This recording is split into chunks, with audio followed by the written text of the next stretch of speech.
Hey everybody, Darren Slaughter, darrenslaughter.com. Today I'm going to talk to you, I'm going to bring you the goods about websites and decks. And what do I mean by that? What I mean by that is this. The only knock that I have about all the website builders that you have out there, the Squarespaces, the Wix, the website, or web. Whatever they are, the only knock that I have on them, it's great if you can use that to get a website up and get a presence out there. And to me, they're not competition for us. We build custom and semi-custom websites for contractors that want to take their web presence to the next level.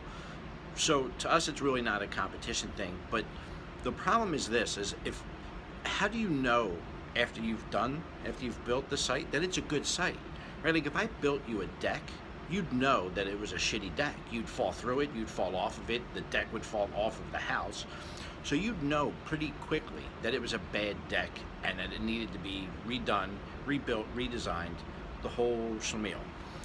But how do you know after you've put up a website that it is good, bad, or indifferent? You go to the forums and you ask a friend, you ask your mom to check it out, you ask a couple people you know down at the supply house. Everybody can say, yeah, everybody's gonna give you their different opinion. The only opinion that matters is if the site is converting the traffic that you're sending to it. It's the only thing that matters.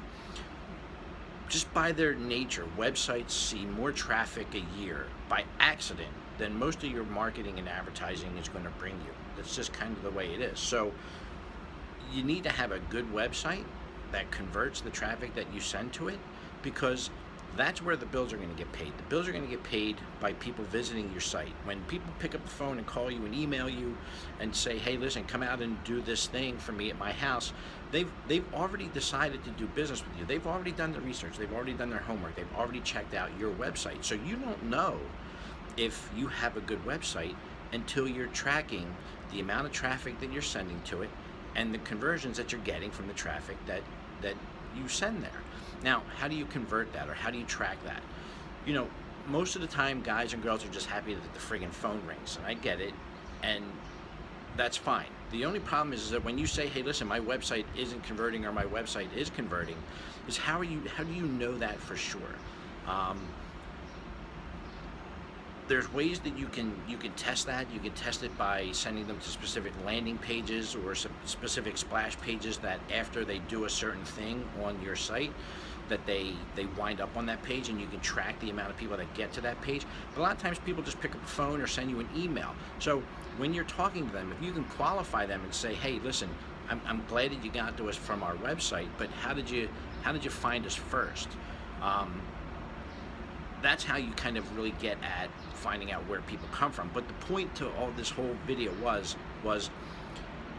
if you build a website, it doesn't mean that it's a good website. It doesn't mean that it's going to do its job. You hire your website to do a job for you, and doing that job is converting visitors into paid clients or customers. So just because you can doesn't mean that you should, or maybe you shouldn't. Maybe you need to have somebody take a look at your site in terms of maybe a review. We'd be happy to do that for you.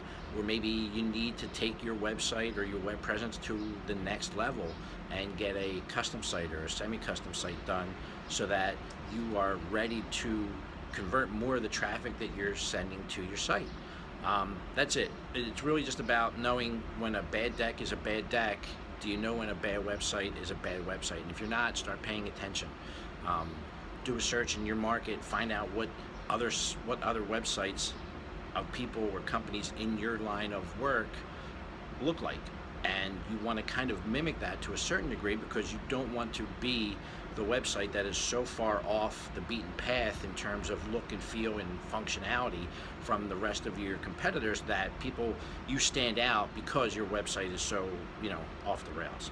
So that's it. I hope all of that makes sense, because it does in my head. It doesn't necessarily make sense in your head when I spit it out here at you. But hopefully you get the goods and this works. So have a good one. Talk to you.